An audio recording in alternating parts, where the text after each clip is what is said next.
ইমাম সাহেব ফজরের নামাজে দাঁড়াবে, তাকবীরে তাহরিমা বলবে, আল্লাহু আকবার, সানা পাঠ করবে, আউযু বিল্লাহ বিসমিল্লাহ বলে কোরআনের তিলাওয়াত শুরু করবে।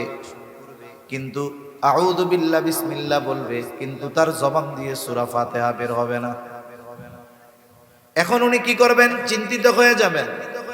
ইমাম সাহেব যদি কেরাত না পড়তে পারে, অথবা ইমাম যদি কেরাতে ভুল করে, পেছন থেকে মুক্তাদি লোকমা দেয়, মনে করায়া দেয়, অবস্থা এমন, ইমামও দাঁড়ায় থাকবে, মুসল্লিরাও দাঁড়ায় থাকবে, কারো মুখ দিয়ে সূরা ফাতিহা বের হবে না।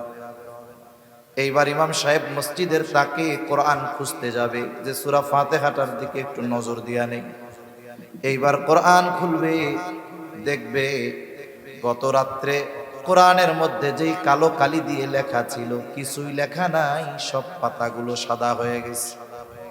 এটা হলো ছোটবেলায় শুনতাম যে এইভাবে কোরআন হাদিস উঠায় নিবে।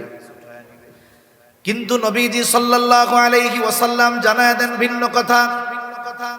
নবীজি বলেন, আল্লাহ তাআলা এইভাবে কোরআন হাদিস দুনিয়া থেকে উঠায় নেবেন না। আল্লাহ তাআলা বান্দার অন্তর থেকে একত্রে ইলম উঠায় নেবেন না। ইলম কিভাবে উঠায় নেবেন? নবীজি সাল্লাল্লাহু আলাইহি ওয়াসাল্লাম বলেন, আল্লাহ তাআলা আলেমদেরকে উঠিয়ে নেওয়ার মাধ্যমে ইলম উঠায়া নিয়ে যাবে। ইয়াকবিদুল ইলমা বিকবদিল উলামা। আল্লাহ তাআলা আলেমদেরকে উঠিয়ে নিয়ে যাওয়ার মাধ্যমে ইলম উঠায়া নিয়ে যাবে। আজ থেকে 100 বছর আগে যেই সমস্ত আলেম ছিল, 150 বছর আগে যারা দুনিয়ায় ছিলেন, কাসেম নানুতুবি রহমাতুল্লাহি আলাইহি, রশিদ আহমদ গাঙ্গুহি রহমাতুল্লাহি আলাইহি, আশরাফ আলী থানভী রহমাতুল্লাহি আলাইহি, মুফতি আজম শফি রহমাতুল্লাহি আলাইহি, এনাদের ইলম যেমন ছিল, বলেন তো এখনকার আলেমদের ইলম ওনাদের মতো নাকি? না। তার মানে আমাদের অতীতে যারা চলে গেছে, তাদের কোরআন হাদিসের যেই বুঝ, সেই বুঝ আমাদের মধ্যে নাই। এজন্য কিয়ামতের আগে আল্লাহ তাআলা কোরআন হাদিসের লেখা উঠায় নেবেন না। কোরআন হাদিস লেখায় থাকবে, বরং বাইন্ডিং পাতা আরো ঝকঝকা হবে, লেখা আরো সুন্দর হবে, কিন্তু ওই রকম আলেম থাকবে না।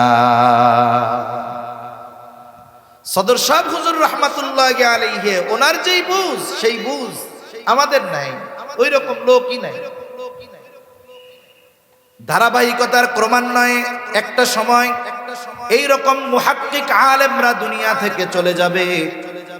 বলে কোরআন তো থাকবে, হাদিস তো থাকবে, কিন্তু বাস্তবে এরা আমল থাকবে না।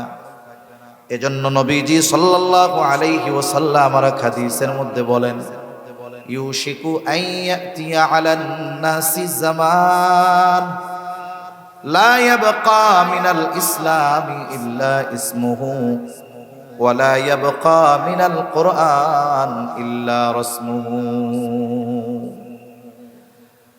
আল্লাহ রাব্বুল আলামিনের নবী বলেন, অচিরেই এমন এক জামানা আসবে, লা ইয়াবকা মিনাল কুরআন ইল্লা ইসমুহু, কোরআন শুধু নামে থাকবে, ওয়ালা ইয়াবকা মিনাল কুরআন ইল্লা ইসমুহু ওয়ালা ইয়াবকা মিনাল ইসলাম ইল্লা রাসমুহু।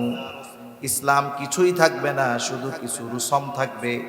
কোরআন নামে থাকবে, লেখায় থাকবে, কিন্তু মানুষের মধ্যে প্রকৃত পক্ষে ইসলাম আর কোরআনের আমল মানুষের মধ্যে পাওয়া যাবে না। এখন ইসলাম নামে আছে, যদি আমার কেউ জিজ্ঞাসা করে ধর্ম কি, বলি ইসলাম। সংবিধান কি, জীবন বিধান কি, বলে কোরআন।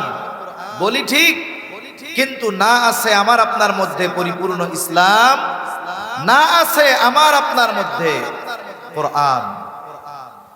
রাষ্ট্রীয় জীবন তো বহুদূর, ব্যক্তিগত জীবনেও আমরা কোরআন আর ইসলাম যতটুকু মানা সম্ভব ততটুকুও মানি না।